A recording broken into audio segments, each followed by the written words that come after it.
C'est Youlou, vous êtes Youlou. Nous sommes. Youlou, papa Youlou.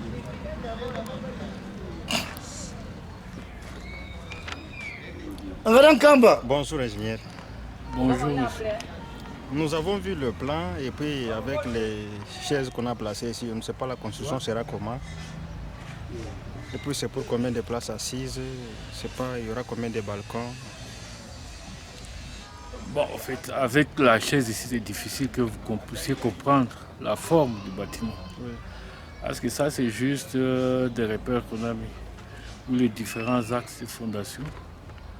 Donc à ce stade ici, c'est compliqué. On ne sait pas avoir directement la forme du bâtiment. En fait, pour le nombre de places, nous avons prévu, au stade actuel, si on termine, on va arriver à 2800 places à peu près. Donc il y aura au total 3 balcons. Il y aura un balcon latéral et dans le fond, il y aura 2 balcons superposés. Donc pour un total de 2800 places. Donc c'est un peu ça. Maintenant la chaire, comme la chaire, nous voyons que la chaire n'est pas au milieu. Vous allez faire comment? Vous allez la déplacer ou bien ça sera toujours... Bon, en fait, c'était compliqué de déplacer. Nous gardons la chaire et puis nous envisageons faire une extension plus tard. Donc pour le moment, nous nous limitons là, à la limite actuelle. Mais avec l'espoir qu'on va acquérir des espaces à côté de l'autre côté pour avoir de l'intérieur, pour avoir quelque chose de symétrique. Pour avoir 2 balcons latéraux. Si on est à l'extérieur, pour avoir une parfaite symétrie. Mais de toutes les façons, du côté, à partir de l'entrée, du côté de l'avenue, je ne sais pas c'est quelle avenue.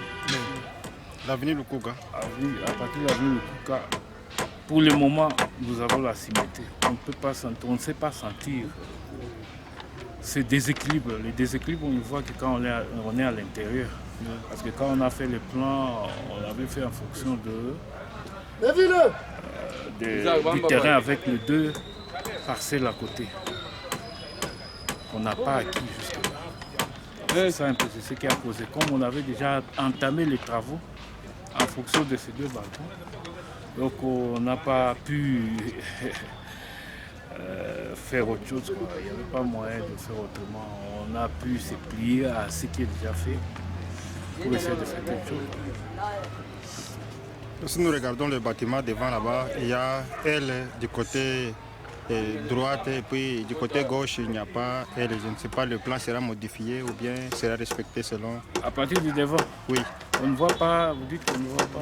À partir du devant, le bâtiment, de l'autre côté, du côté de Serre ici, nous voyons, il y a un aile qui est de l'autre côté, du côté des frères, il n'y a pas. C'est ça justement le balcon là qui pose des problèmes. Comme vous voyez, on avait déjà entamé la construction. Oui. Donc, si vous voyez les plans qui précèdent celui-ci, ce plan-là s'étend sur la partie ici, où sont les voisins jusqu'à présent. Oui. On n'a jamais acquis quoi. Donc les plans étaient faits en fonction de ça. On avait entamé déjà les travaux avec l'espoir que on aura l'autre côté. On était pratiquement sûr. C'est comme ça qu'on avait. Si nous avions su avant qu'il y aurait ces problèmes-là avec les voisins, nous allions faire une conception en fonction de l'espace que nous avons actuellement. Ça aurait été autre chose. Et aussi, si on n'avait pas encore entamé la construction du balcon, on pouvait modifier. Maintenant qu'on a entamé déjà le balcon, on ne s'est pas cassé ce qui a été fait. C'était déjà énorme. On avait déjà fait des fondations, on a fait déjà du support de gradins.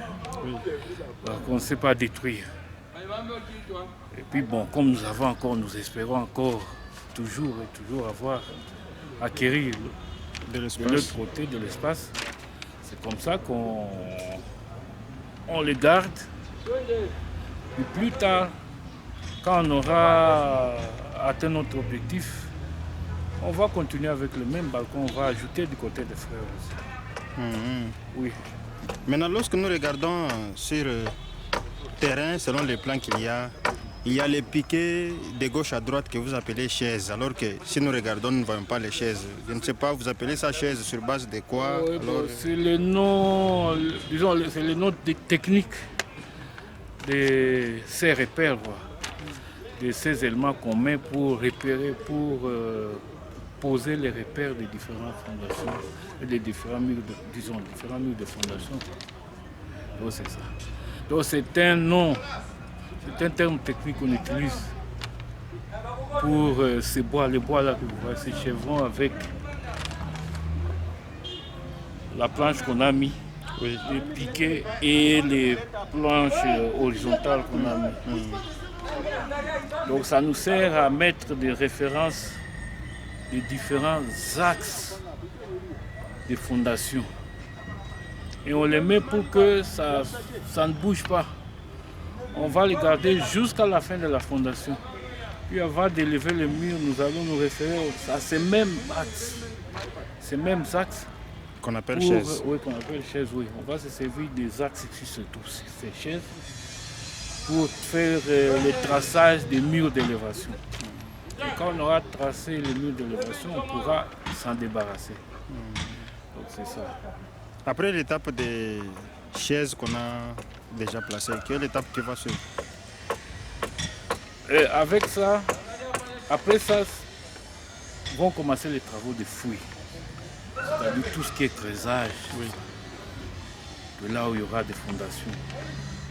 C'est ce qui sera fait. Tout ce qui est terrassement, fouille de fondation, c'est ce qui va suivre. Après la fouille, on va couler un petit béton. Oui. Ce que nous appelons le béton de propriété, parce que les fondations sont armées. Oui. On ne pose pas les armatures sur le sol. Juste un petit béton sur lequel on va poser les armatures. Nous appelons ça béton de propriété, qui protège les armatures, qui empêche que les armatures touchent le sol. Après ça, quand on aura posé les armatures, c'est-à-dire les ferrons, tout ce qui est ferrons de la fondation, on va commencer par couler. Donc, il y a des fondations, qu'on appelle les fondations isolées, et puis il y a aussi des fondations filantes. Les fondations filantes, ce sont des fondations en moellon qui font pratiquement les contours du bâtiment. Et puis les fondations isolées, ce sont les fondations des colonnes qui soutiennent les bâtiments. Alors, au niveau des fondations isolées, selon des charges, il y a des grands, il y a des petits, et il y aura des massifs qu'on va couler, c'est-à-dire la base des fondations.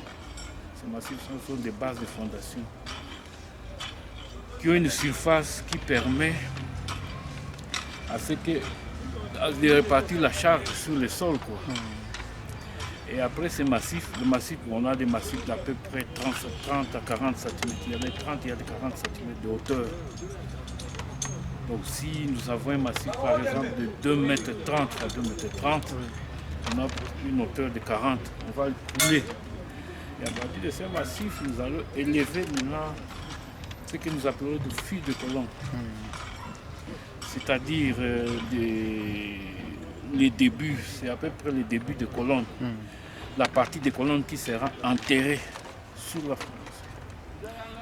la dalle, oui. On va élever sur chaque massif, chaque fondation isolée. On va les élever jusqu'à peu près au niveau de la longrine.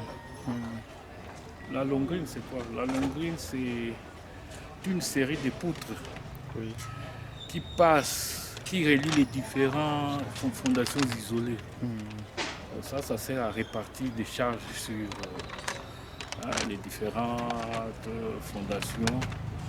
Et si ça permet aussi d'équilibrer les charges au niveau des fondations pour éviter ce que nous appelons le tassement différentiel. Parce que quand ils sont reliés, c'est comme s'ils s'entraidaient entre eux. Oui. L'un ne peut pas s'enfoncer sans que l'autre. Donc, S'il y a une petite faille sur une des fondations, les autres vont l'aider À soutenir. à soutenir. Donc c'est ça la longrine. Ce sera avant de couler la dalle sous pavement. On va couler d'abord des longrines qui vont relier les différentes fondations isolées. Et après la longrine, on va couler maintenant la dalle sous pavement.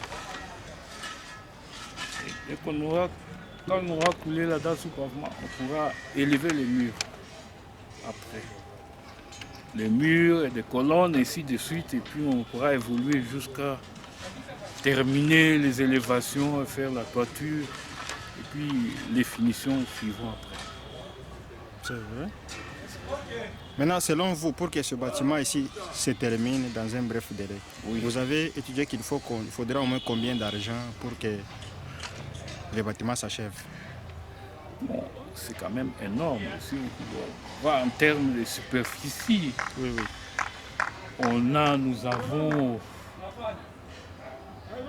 plus de 2000 mètres carrés. On est pratiquement à surface bâtie, on peut arriver à 3500, 3600 mètres carrés. C'est quand même énorme. Ça va demander de l'argent. Et puis c'est du béton. Toute cette structure. Et puis la toiture avec la portée que nous avons. Il faut une bonne toiture, une bonne charpente métallique. Oui. Donc ça va coûter quand même. En tout cas, on pourra aller.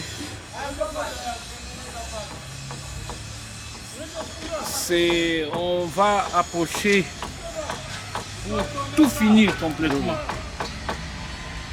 En tout cas, on pourra approcher dans les millions.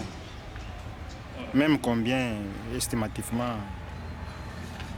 Bon, disons si je prends, si par exemple on a 3600,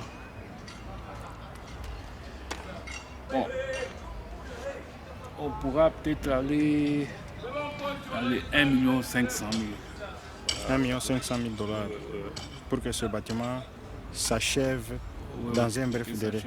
Et ça peut prendre combien de mois? Les mois pour terminer complètement. Oui, S'il y a assez de... Ça dépend aussi du nombre de personnels oui. qu'on va mettre sur le chantier. Mais si on a un nombre suffisant de personnel, si le chantier doit évoluer d'une façon tout à fait normale, avec un nombre moyen, disons un nombre normal, pas exagéré, de personnel, bon, on peut arriver à faire vraiment 36 mois à peu près. Disons 36 mois. 36 Là, mois. si on travaille à une bonne vitesse. Mais s'il n'y a pas assez de gens, il faut compter plus. Et les moyens aussi. Bon, vous avez bien demandé s'il y a les moyens, si Oui, tout oui. est là, oui. 36 mois, environ 3 ans. Avec 3 ans, quoi. Environ 3 ans. Ouais. Donc, s'il y a le ciment en place, les briques, tout ce qu'il faut, Oui. dans 36 mois, le travail va finir. Oui, on peut finir. Parce qu'il ne faut pas oublier que les finitions, c'est un travail compliqué. Oui, oui. Il faut faire ça vraiment à tête reposée. Ça prend quand même du temps. Il faut arriver à poser des plafonds, des portes, des carrelages, tout ce qui est luminaire. C'est ça que je dis, ça peut prendre avec 36 mois. 36 mois environ. Oui. Merci beaucoup. Nous tendons vers la fin de notre interview. Je ne sais pas comment vous vous appelez. Excusez-moi. Moi, je m'appelle Pierre Monti. Ingénieur Pierre, C'est architecte. architecte Pierre Monti. Omonti. Merci beaucoup. Merci beaucoup vraiment pour cette interview. C'est moi qui vous remercie. Vous avez Vous m'avez pris à pied levé, mais vraiment, merci beaucoup. ok, ça, c'est pas de problème.